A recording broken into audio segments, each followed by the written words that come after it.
Hello, I'm Bob Matheny, Mayor of Zebulon, and this is the Zebulon Mayor Show. And we're at the construction site of the Boys and Girls Club in Zebulon. We're going to take you inside and show you around, let you just see what's going on. I know there's been a lot of curiosity, people driving by about what it looks like, so we're going to take a little time and show that to you. Before that, I wanted to go over the one meeting that we had. It was a work session that we had in the month of September that was not filmed for this station. And work sessions are pretty interesting meetings because there's a lot of open discussion. It's not as formal as our meeting that is filmed for this. But the first item that we had related to the Boys and Girls Club, and that is that we're administrating the roadway work and that's going to happen here on Shepherd School Road and Old Bun Road. We have a contract from Turner Asphalt. They were the low bidder on this contract for $263,000, and that has to do with widening these roads, curb gutter, storm drainage. So, the town board approved that contract, and it's now been sent to DOT for their approval. So it was a pretty cut and dried, just looking at the results of the bids and deciding who to award it to. Then we had just an update. You may have heard that GlaxoSmithKline has, there's a discrepancy between what they say is their property values and what Wake County had estimated or said their property values were going to be. And that was about $35 million discrepancy there. So that's being worked out. What does that mean to the town of Zebulon? Well, it means that we are about $175,000 less in ad valorem tax dollars collection. So, the town really said, okay, we're going to have to take a break here and pull back some of the work that we've approved in this current year's budget. So put on hold is some paving at Whitley Park for $55,000, some other sidewalk work around town in almost $23,000. There was some work on a fire department tanker truck, switching from a 500-gallon tank to a 1,000-gallon tank, which was another $34,000. And completion of the Unified Development Ordinance, which we have been wanting to do for some time, $50,000, and purchase of a data server around $7,000 or $8,000. So anyway, we put those projects on hold, and I'm going to go on hold. You never know what they're going to end up doing. I know. We put those projects on hold until we know whether we're going to have that money available to us or not. We also had them presented the results of a bus survey that was done. We're actually looking into bus service for eastern Wake County. As you may be aware, there is currently bus service, an express bus from Zebulon goes through Wendell and goes into Raleigh and comes back several times a day. But we're looking at, the possibility of circulator routes within the towns, and there was a survey that was done. There was 100 respondents in Zebulon, which, I think is kind of low, but this is the preliminary work. And we were just asking people where they lived, would they use the bus, and for the most part, when would they use it. It was just basically people said they would use it all day to get around town. Where did they want to go? Interestingly enough, of the respondents, 84 said they would use it to go to Walmart. And working on down the line, another 43 said they would go to Food Line, 26 to Wedgwood Shopping Center. So people would use it to get to where they could buy goods and services just in the area. They would also use it to get and connect to the express service going into Raleigh. So, it's a start. It's just some information to work with. There's a whole lot more to be done to determine what that service would be. We then discussed with our planning department special use permit amendments. You may not be familiar with special use permits. It's a form of zoning known as a quasi-judicial type of zoning, so rules of evidence apply in those public hearings. And what we really did, the main thing that was done with this ordinance was to change it so that the petitioner has to apply or has to comply with certain things and present evidence that they do comply with it. Heretofore, basically, they've not had to particularly present evidence that they comply. People against it had to present evidence that they didn't comply. Well, what we'll do is this would be that both sides would be required to present evidence to support their position. The four criteria that they do have to show that they complied with or they didn't comply with, depending on which side of the fence you're on, is that would the zoning materially change or endanger public health, safety, welfare, that it would not injure adjoining property values, will be harmonious with the area that it's in, and that it will be in general conformity with all the other ordinances, thoroughfare plans of the town, just, that it meets all the standard ordinance information. There's a public hearing on that on October the 11th. You may be seeing this after that date, but if you have, there will be no action taken that night, I don't believe, to adopt this. Might be, but if you have an interest in this, we'll be glad to discuss it with you, and you can talk with any of your commissioners or myself or staff regarding this change. And that was it for the evening. It was again a pretty interesting work session. So if you're ever interested, come join us at one of the meetings. You're more than welcome to come and sit in and listen to what transpires. Okay, we're going to shift gears here a little bit and bring some people on board, and we're going to talk about the Boys and Girls Club. Okay, just a second for you, but a few minutes for us, and we're back. And joining me now is Mike Weeks and Carl Thoma. Mike is a longtime board member for the Boys and Girls Club, both in Zebulon and for Wake County, I believe. That's correct. And Carl is the director of the Zebulon Boys and Girls Club, and I welcome both of y'all here today. Thank you, Bob. We're going to go in the building here and let Carl give us a tour in a minute, but before we do that, Mike, just give us a thumbnail sketch. I know we did a program on Boys and Girls Club some months ago, but just a thumbnail sketch of the history and how we got to what's going on here now. I'll be happy to, Bob. Boys and Girls Club was a result of a committee appointed by the town called the Zebulon Community Relations Committee. We had several members and met several times. There were some commissioners on the meeting and on the board. And after meeting several times, it became apparent the major concern of the community was the boys and girls, our children, and that they were our future citizens, and we wanted to make sure they had opportunities to continue to learn to be good citizens and quality opportunities after they got out of school and during the summers. As a result of that, somebody suggested that maybe we should look into the Boys and Girls Club. They'd heard a lot of good things about it, and we knew that Wake County Boys and Girls Club had a very vibrant system. So we arranged to meet with their board of directors. Their board of directors were very enthusiastic, encouraged us to continue to pursue it, and we did. And in 1996, as a result of a grant from the United States Department of Justice, we were able to initiate the Boys and Girls Club here in Zebulon. It first opened in the Zebulon Middle School, where we met in the cafeteria and we met in the gymnasium. The school system was extremely cooperative. From there, later in the early 2001, we moved into what was then a GSK building on the campus that was used to provide medical services, and about 4,000 square foot building. And then from there we remained until the present. All this time we have continuously served about 80 to 100 kids a day, a few more in the summer, and we've had an enrollment of about 475 children. And all this is, and what the cost of this is to the children is $7.50 a year.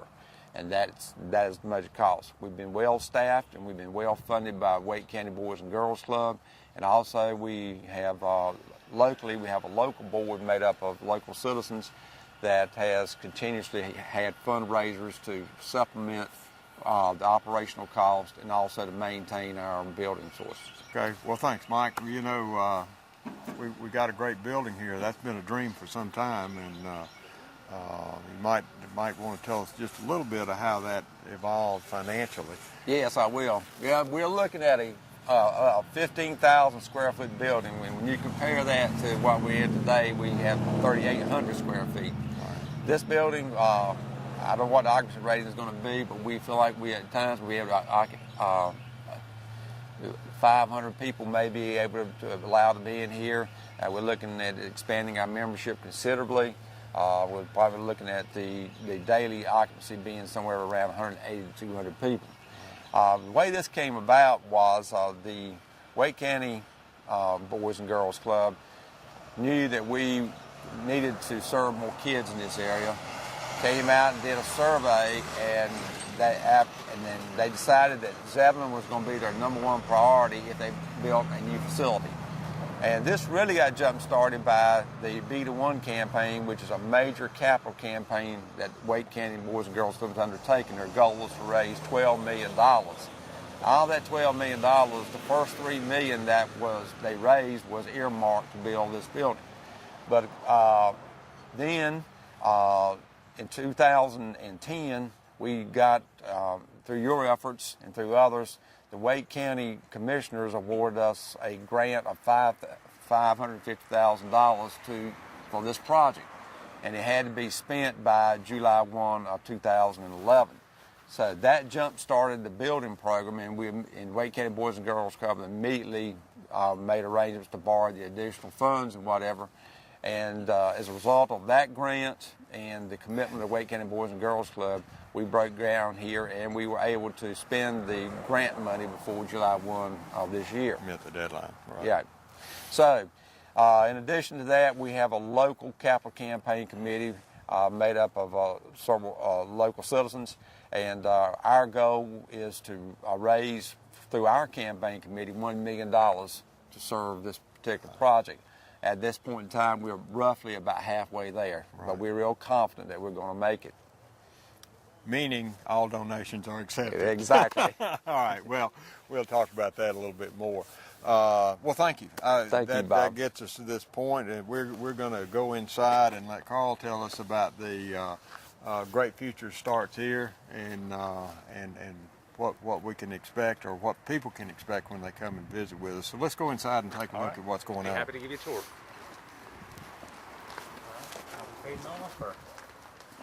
Yeah.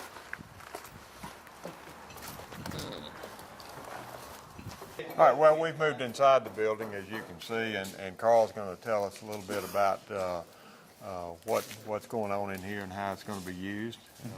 I know you're excited. Very excited, and we've getting a lot of traffic coming to ask us questions about the building, how it's coming along, and what we're going to be doing in the building. So right. I guess we'll tell you about it right now. We'll try to answer those questions for Sure. people the best we can, and we'll come back, I might add, later on when it's finished, and show the finished product. But there's just a lot of curiosity as to what's going on here, and so I'm hoping this will answer some of those questions. Well, where are we standing? Right now, as we speak, this is the games room right here. In the games room, currently at our Boys and Girls Club, we have one pool table and one foosball table.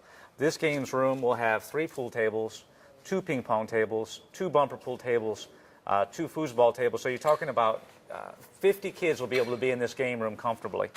So it's a much larger situation. And it's actually in 2 different sections. This is the main game room area, and actually on that end, we'll talk about later, is a social area where there are actually built-in benches and seating area for our social area. Okay. Well, you know, Carl, as we just kind of look at the adjacent rooms to this large room, let's just start down here and walk around. We're not going to go in the rooms right now, but just kind of explain what's going to be where, I guess. Sure. So, well, the first room you have here is our second biggest room. This is the multi-purpose room. And the multi-purpose room is for a large group activities. And we can actually put about 75 young people in there. That would be used for meetings for all our middle schoolers, or if there was a special program from an outside organization. So that would be our multi-purpose room right there. Of course, young people are going to want to have projection screen, games on the wall, and things like that. But it's a great place to put a large group so that you can really get them where they need to be. It's a good starting place. Okay, and now this room right here in the corner is our art room. Now the art room that we have in our current facility, this is going to be a little bit larger. Keep in mind, all the rooms, all the space is built for safety and durability, blocked everywhere. The art room will be able to have 15 or 20 young people in there doing art projects all day long. And now over here, the third room, this is our club room. And it's going to be set up to be kind of a conference room to do parent orientations. We can have some of our leadership groups within the club meeting in there. Tutors would meet in there. And it's just more of a small group room where they can get away from the other activities going on in the club. As we move right here, this is my office, and it also has visibility right to the check-in area across, so we can see everybody that comes in the door right from the inside of my office. Something you'll also notice about the building is every space, visibility is key in a Boys and Girls Club. So there's large windows to look into every program area.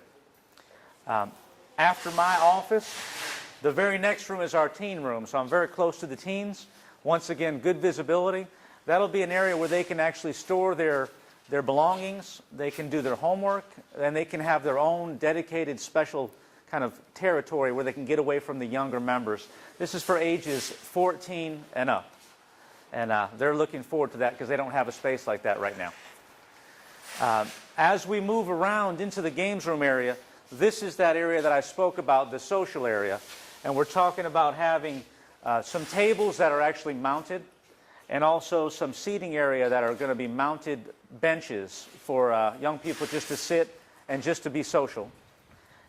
As we move around, that exit right there exits to our outdoor program area, to our multi-purpose field. And in that corner is our education room.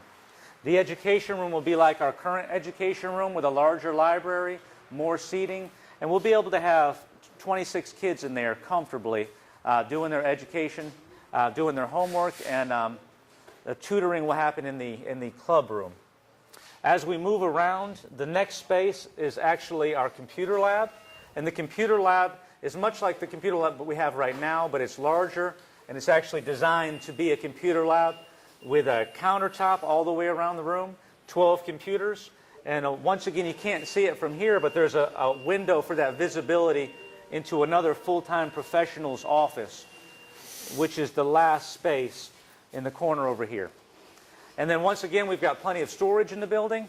There's a dedicated storage area for the games room, for our records and historical documents, and for donated items. So that will take all that storage away from program areas, and we can actually put it away like we're not able to right now.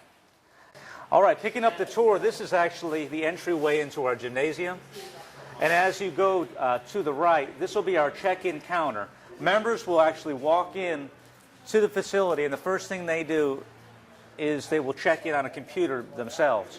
It's very important we design this check-in area to be able to see everyone who comes in the facility, and also be able to see all corners of the games room area and all these program spaces. And the purpose of that is visibility and being able to control the environment. It was designed especially for that purpose. Also, behind the check-in area, you have an area designed for all belongings for the younger members, for their book bags and instruments and things like that that they bring to the facility every day. And as you move further to the right, my right, that is our... Going around there. Okay. This is our snack area, and right here, this is where young people, the floor will actually be a tile floor as opposed to carpet.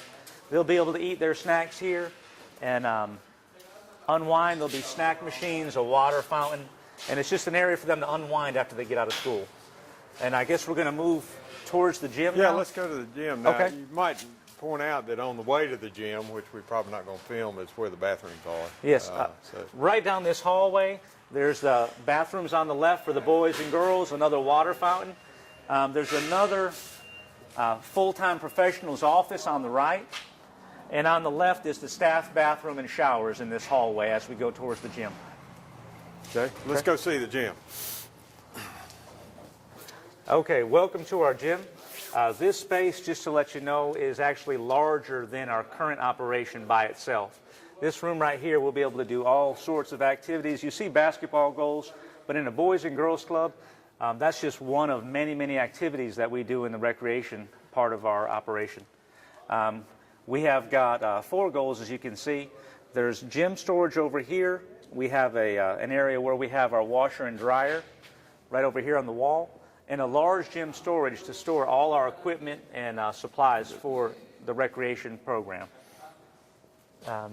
As we move around here, there's an emergency exit right here. Okay, we talked about it's not only basketball in the gym, you see the goals, but we do volleyball, anything from kickball. We teach kids, we have sports clubs that actually just focus on young people being more athletic.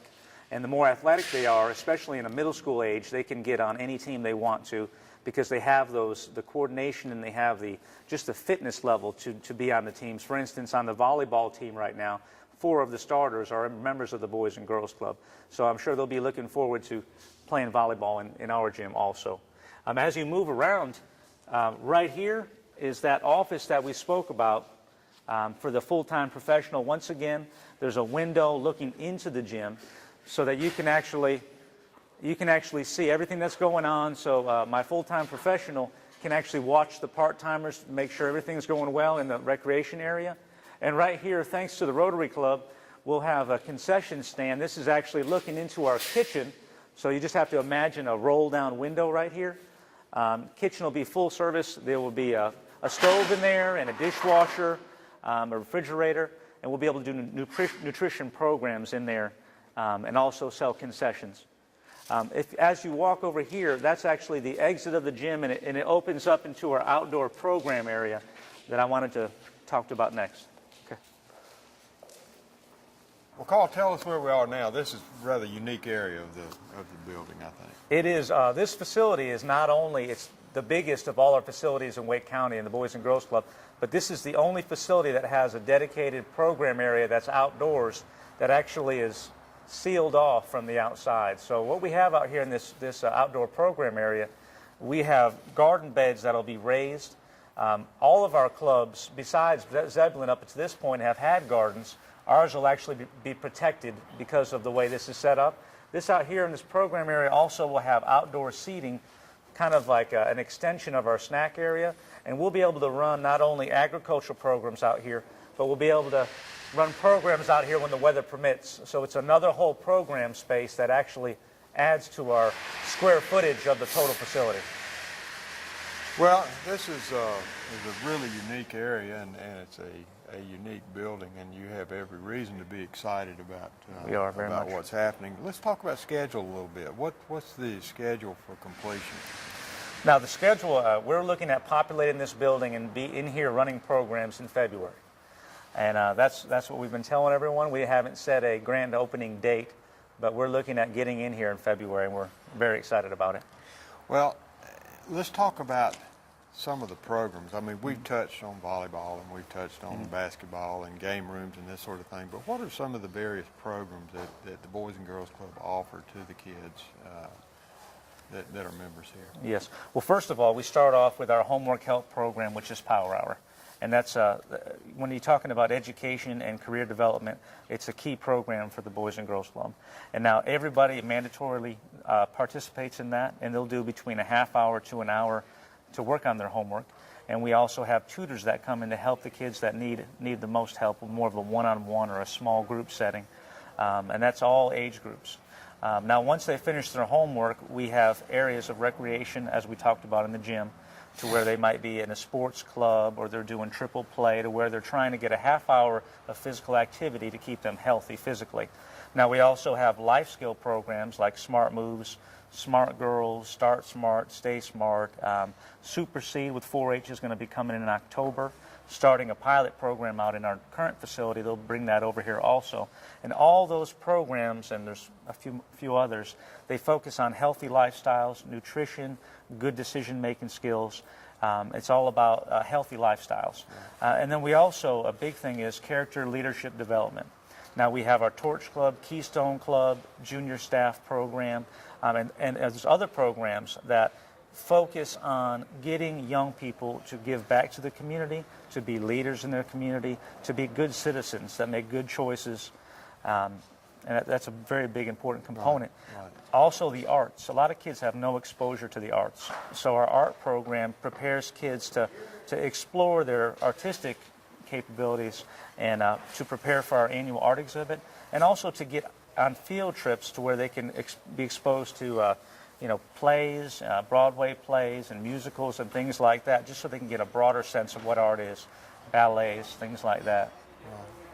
Very extensive programming then. Yes, and that, I haven't had time to talk about all of it, but I that gives you an understand. idea. Well, we're restricted in the amount of time we have here. But, let's kind of wrap with if someone's really interested, one, if they want to make a donation, obviously. Yes, of course. But let's say if somebody has a child that they're interested in the program, they want to get involved in Boys and Girls Club, where do they go? How do they find you now? Yes, they actually can come to the current facility, which is on the Zebulon Middle School campus, and get signed up now. We have programs going on now. Most of what we're going to do here, we're already doing at a smaller scale. Right. So we'd love to get more members. We also need advocates in the community Right. to advocate for transportation from schools to get to this facility, just to get the word out that this facility is here. Right. Because we don't want to let any kids down. We'd love to have every kid in Eastern Wake County be able to access this facility. Right. Well, it's a great program and a great facility, and again, I know I've said it several times, you have every reason to be excited, and I know that you are, and I know that Mike and your people are too. I really want to thank both of you for taking the time to come out today, and I hope that people have found this to be educational and informative. We'll be back. As I said, once it's done, we'll come in and show the finished product, and of course, your doors will be open to people coming and take a look then too. But again, thank both of you. Mike, thank you for all your contributions to Zebulon and the Boys and Girls Club, and Carl, thank you as well. Thank you. Again, I hope you found this to be informative and useful, and we'll see you next month.